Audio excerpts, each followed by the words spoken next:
É um super assunto da atualidade, né? Vamos avançar nele então. Para isso eu falo ao vivo com a psiquiatra Carolina Spazapan. Obrigado por ter aceito o convite, é um prazer falar com você. Ô Carolina, vamos aos efeitos desse trabalho em casa, né? Em primeiro lugar, essa sensação de trabalho extra, ela é real? Uhum.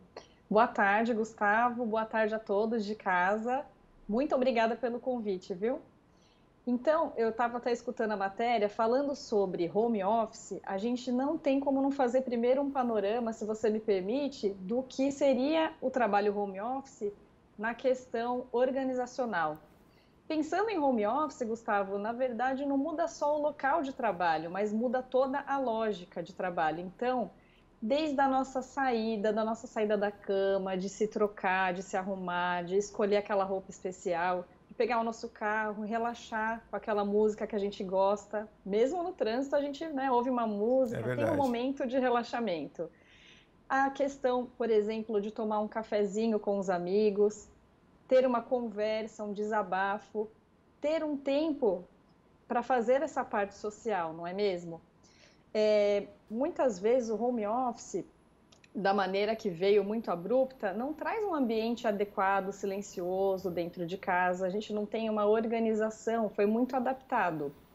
E nesse sentido, esse ambiente inadequado traz também um volume maior de horas. Eu estava escutando, né? E isso vem muito de encontro que eu tenho escutado na prática clínica. Os pacientes têm trabalhado muito mais, sem pausas, muitas vezes com um volume maior de trabalho, até porque as equipes estão, em maior parte, desfalcadas, seja por questões de demissão, seja por questões de afastamento.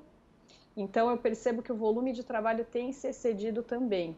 Sim. Muitas vezes não respeitando o horário de almoço, muitas vezes não fazendo alguns intervalos que são totalmente necessários, sem horários para algum tipo de lazer. Nesse sentido, eu tenho percebido bastante isso. Ô Carolina, você comentou dessa questão social aí, né? Eu queria saber Uhum. se existe o risco da falta desse contato com os colegas de trabalho abrir um espaço para uma certa indiferença. O que você pensa sobre isso? É claro que cada ser humano reage de uma forma, tem um comportamento determinado a uma situação. Então, a gente sabe que toda situação gera um pensamento, e esse pensamento que rege um sentimento ou uma emoção dentro da gente que desencadeia num comportamento. Esse é o princípio básico do nosso comportamento. E cada um, Gustavo, tem um tipo de reação. Eu vou contar rapidamente uma história só para ilustrar isso, tá bom? Então, por exemplo, 4 pessoas estavam saindo atrasadas para uma reunião importantíssima. E as 4 tiveram a mesma situação, que foi pisar num cocô de cachorro, que estava em frente à sua casa. A primeira delas teve o seguinte pensamento: nossa, certeza que foi o cachorro do vizinho. Você pode imaginar uma emoção trazida como raiva, um sentimento de raiva, e aí a reação foi pegar o cachorro, pegar o cocô e jogar no vizinho. O segundo teve a mesma situação. O pensamento que teve foi: ai, gente, como que eu vou trabalhar? Vão sentir o cheiro do cocô, certeza, mesmo que eu limpe. Se sentiu muito ansioso e aí começou a ter sintomas de taquicardia, né, o coração acelerar, um suor frio, e não foi trabalhar, perdeu a reunião importante. O terceiro indivíduo, na mesma situação, teve o seguinte pensamento: nossa, tudo acontece comigo. Se sentiu muito triste e ficou o dia inteiro dentro de casa em isolamento e perdeu a reunião também. E a quarta pessoa, na mesma situação, teve o seguinte pensamento: nossa, eu estava distraído, mas que bom, dizem que pisar no cocô é sorte. Limpou e foi trabalhar.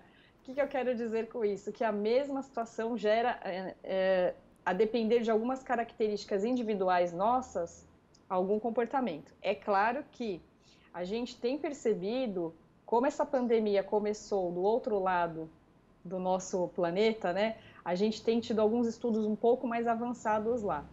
Tenho feito o levantamento de alguns estudos e tenho percebido, por exemplo, tem um estudo pela ONU que já indica um índice de depressão 3 vezes maior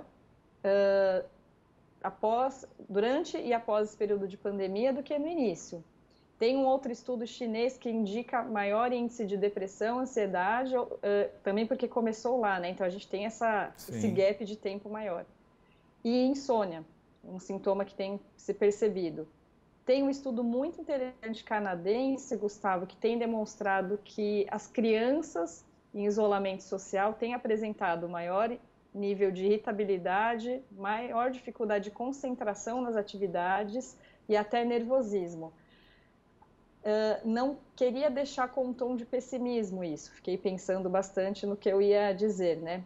Como nós estamos à frente nesse sentido, de poder ver o resultado de uma parte do mundo, então nós temos maior tempo para nos organizar no sentido de promoção de saúde. Sim. Tem sim medidas eficazes que a gente pode tomar individualmente e com a ajuda de profissional para que a gente não avance nesse sentido. Perfeito, Carolina. Olha, o nosso tempo é muito curto, infelizmente. Eu passaria aqui horas falando com você, mas eu acho que o seu exemplo ele foi tão claro do nosso dia a dia. E é isso, eu acho que a principal dica que a gente pode deixar aqui é como você olha, não é? Se você olhar com um olhar, sendo redundante mesmo, mas de oportunidade, mesmo para uma pandemia como essa, a chance da gente sair melhor dessa é muito maior. Muito obrigado de coração pela sua entrevista e até uma próxima oportunidade, tá? Até mais, boa tarde. Tchau, tchau.